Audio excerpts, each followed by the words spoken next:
और इसी बीच में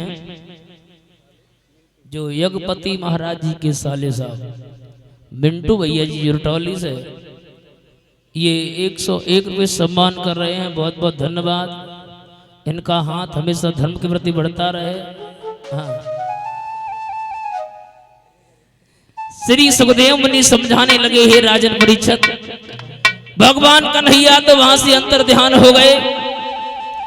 जैसे ही अंतर ध्यान हुए उसी समय महाराज गोपियां कहने लगी, हे दीन बंधु भगवान आप कहां हो? महाराज का कार्य जब पूर्ण हुआ उसी समय महाराज एक दिन की बात है, सुखदेव भगवान कहने लगे, हे राजन परीक्षित, इधर महाराज भोजराज कंस मथुरा नगरिया में उदास बैठा हुआ है। दिन प्रतिदिन उदास होने लगा, चिंतित होने लगा। एक दिन देवर्षि नारद का चक्कर लग गया। देवर्षि नारद जैसे ही पहुंचे सामने से देखा, आइए महाराज, नमो नमो निरंजनम, नमस्कार गुरुदेवता, वंदनम सर्वसाध प्राणायाम पारंगतः।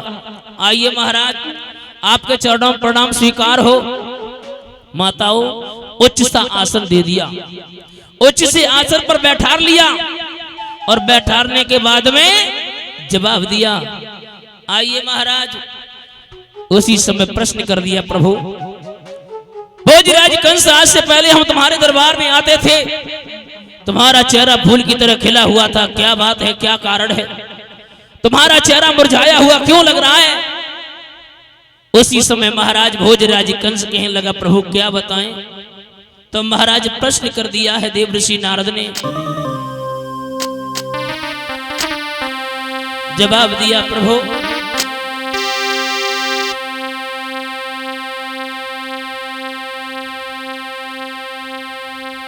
और इसी बीच में ये किट्टू हार डाल करके सम्मान कर रहा है। परमपिता परमात्मा से निवेदन करना चाहूंगा, इनका हाथ हमेशा धर्म के प्रति बढ़ता रहे। प्रश्न कर दिया भोजराज कंस, एक प्रश्न का हमें उत्तर दे दो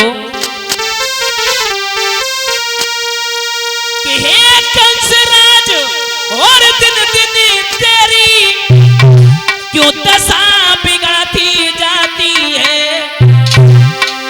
दिन ही बसंत के और खिलने के क्यों कली सुकुड़ती जाती है?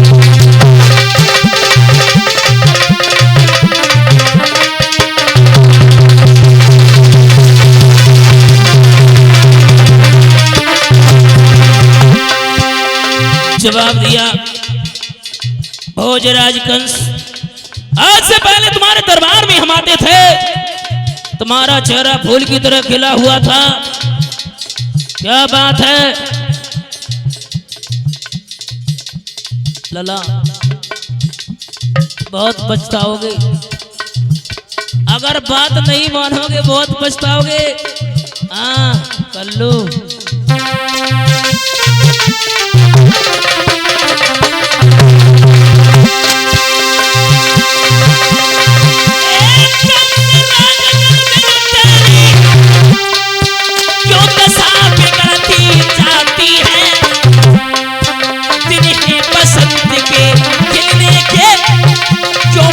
सुकुड़ती जाती है।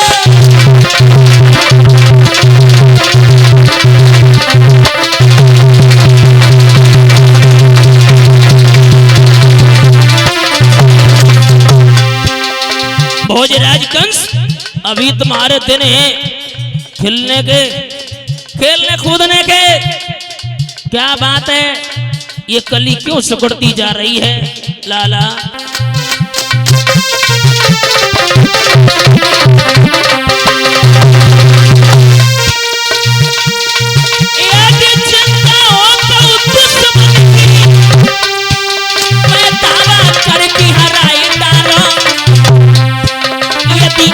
से कोई रोगी भयो कहू पैर से दबा कराई तारो।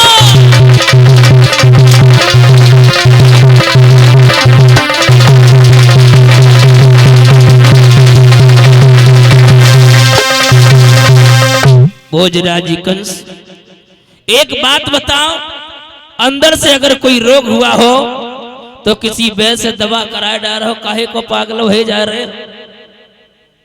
मैंने ये देखा कुछ दिन पहले हम आए थे, तुम्हारा चेहरा फूल की तरह खिला हुआ था। क्या बात है, चेहरा तुम्हारा मुरझाया हुआ क्यों है? तुम्हारे टमाटर जैसे गाल होते, छुहारे जैसे लला काहे हो गए? भोजराज कंस कहने लगा, देवर्षि नारद, देवर्षि नारद, आपके कहने पर मैंने कई एक बड़े बड़े राक्षसों को भेजा। किसी राक्षस ने वापस आकर के मुझे ये नहीं बताया मेरा काल छोटा है या बड़ा है, मोटा है या पतला है, काला है या गोरा है, अभी तक किसी ने नहीं बताया।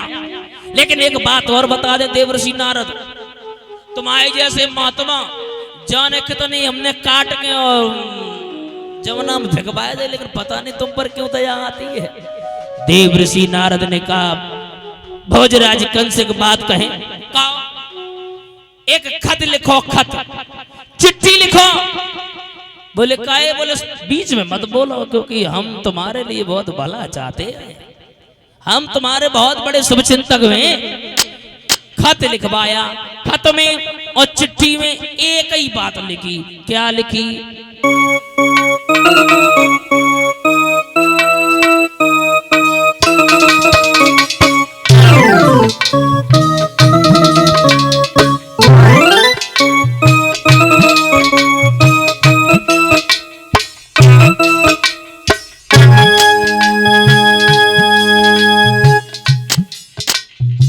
चिट्ठी में, खत में एक ही बात लिखी। क्या लिखी?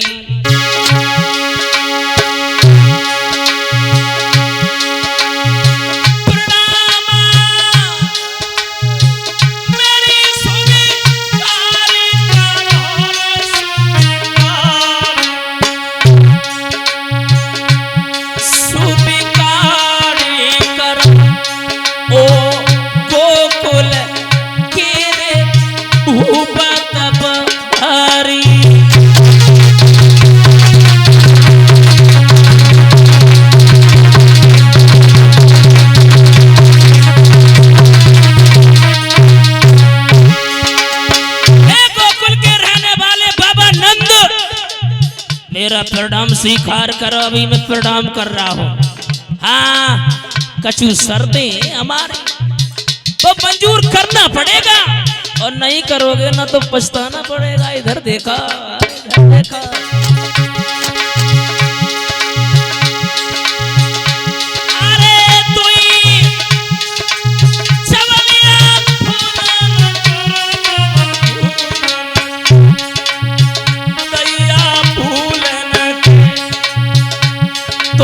मथुरा में तो दी और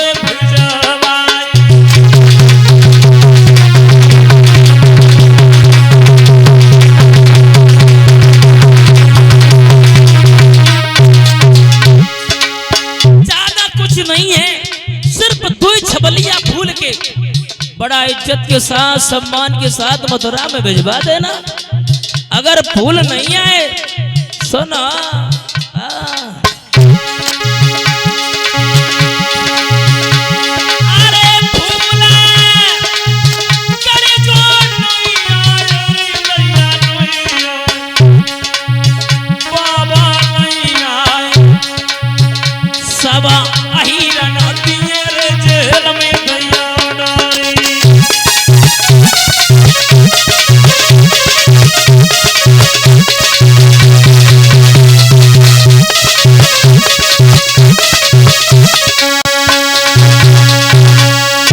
लिख दिया देवर्षि नारद। खत जब लिखवाया, भोजराज कंस कहने लगा, देवर्षि नारद एक बात कहें, तुम अपनो बाबा वालों दिमाग लगाए रहे हो यार। हमें ये बताओ, इन फूलन को का हम अचार धरिए, अगर ये फूल न आए तो सारी बरादरी वालों को जेल में, इन्हें और खवाओ, वैसे ओरे पर ये। देवर्षि नारद बोले, भोजराज कंस तुम बहुत बड़े भोले हो, तुम बहुत भोले हो, तुम्हें पता नहीं है बेटा